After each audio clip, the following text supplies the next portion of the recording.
Kevin, komm mit. Komm mit, mein Freund. Heute fangen wir ein neues Projekt an. Es wird motorsportlich, es wird seriennah und wir haben sowas schon mal gemacht. Ja. Tada! Nein, falsch. Und zwar sind wir seit gestern, und wir bauen noch einen BMW 325i für die RCN und VLN V4-Klasse. Und da sind die Jungs schon dran. Das Auto gehört 2 Kunden oder 2 Leuten, die ganz frisch in die RCN und in die VLN gehen möchten, haben unser Aufbauvideo von dem BMW von dem Jörg Rode gesehen und haben gesagt, boah, wir hätten das gerne 1:1. Und dann waren sie vor 2 Wochen das erste Mal hier mit dem Auto, da hatten sie es gerade frisch gekauft, haben eine Eingangsmessung gemacht, haben dann sich unseren 325i V4 angeschaut, hatten jetzt nochmal ein Gespräch, ja, was soll ich sagen, das Auto steht hier. Und wir haben den Auftrag jetzt, das Auto also wir haben jetzt Oktober 2019, das Auto muss fertig sein Februar, Anfang März 2020. Es wird fast identisch zu unserem Umbau, wie der Jörg den bekommen hat. Und was ich sagen kann, ist, es kriegt das gleiche Fahrwerk, ein KW Competition 3-fach EXR-Dämpfer, Satz, Drechsler, Differentialsperre. Das Einzige, was ich jetzt die gleiche Zelle, gleichen Sitze. Der einzige Unterschied ist, das Auto ist blau. Das Auto hat zum Glück deutlich weniger Ausstattung, was für ein Rennauto gar nicht schlecht ist. Und es bekommt nicht die zwar sehr schicken, aber doch sehr kostspieligen Türen. Also wir werden selber mit Carbon die Türverkleidung bauen. Das ist so im Groben der Unterschied wirklich, ne, oder? Klar, wir werden hier nicht alles neu machen. Das Auto hat 120.000 Kilometer weniger gelaufen wie der vom Jörg. Wir machen hier einen kleinen Service, also wir werden vorne alles so ein bisschen neu machen, Zündkerzen, Zündspulen, die Riemen, Umlenkrollen, Wasserpumpe und so kommt neu, aber keine Pleuelager und. Also das hält sich ein bisschen mehr in Grenzen. Und sonst wird das 1:1 ein schöner V4 und die Jungs wollen halt dann auch in der RCN erst starten, um die Permit zu bekommen. Die Anfrage ist von den Kunden da. Ob wir da unterstützen können, aber das wollte ich heute oder sprich letzte Woche noch nicht zusagen. Und dann müssen wir mal schauen, was bei uns sich so noch im Winter ergibt. Und ja, aber bauen tun wir das Auto erstmal. Wir haben das Auto komplett jetzt mal so, wie er serienmäßig war, ist ja schon ein bisschen was raus, gewogen. Der Tank ist aber voll, ne? Ja. 1432 Kilo. 1432 Kilo. Das werden wir dann auch einfach mal, wenn er komplett fertig ist, auch mit vollem Tank werden wir das dann tun. Werden wir dann nochmal messen. Gucken wir mal. Ja, ich denke mal, wir werden euch begleiten, bis das Ding komplett fertig ist, leergeräumt ist. Und dann geht es zum Käfigbauer als allererstes. Ja, bis dahin geht, glaube ich, dieser Videoteil, sage ich jetzt einfach mal, ne? Oder? Ja. Gut. Weitermachen, ne?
Wir sind jetzt am Tag 3 unseres Umbauprojekts. Sieht schon sehr leer aus, ne?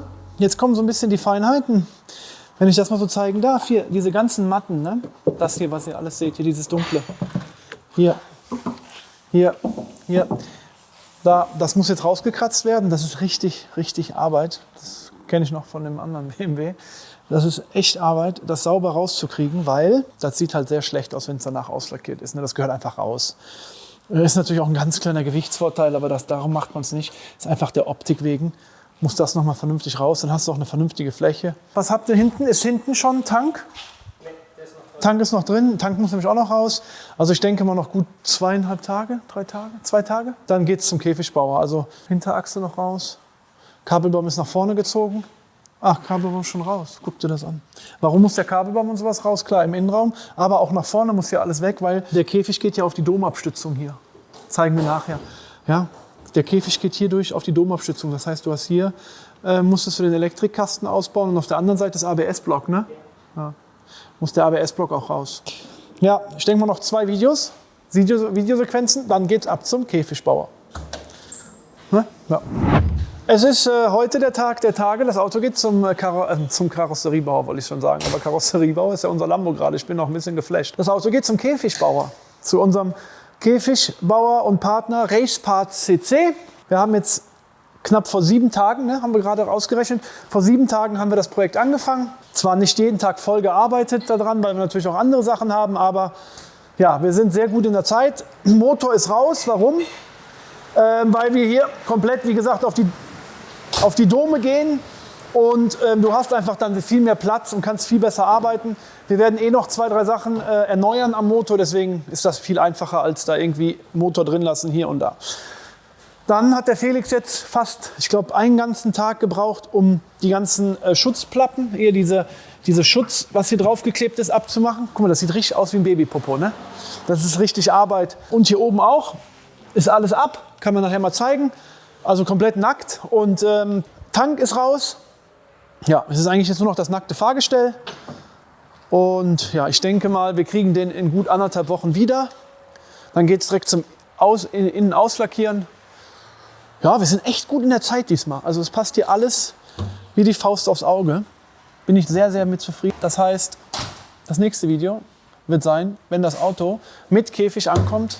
Und da ist die Frage, ob wir den direkt sehen. Ja, müssen wir. Wir müssen den kurz einmal sehen, aber der soll eigentlich nämlich direkt zu unserem Lackierer. Das nicht erst hier hin und so, aber vielleicht fahren wir dann eben zum Lackierer. Können wir auch machen.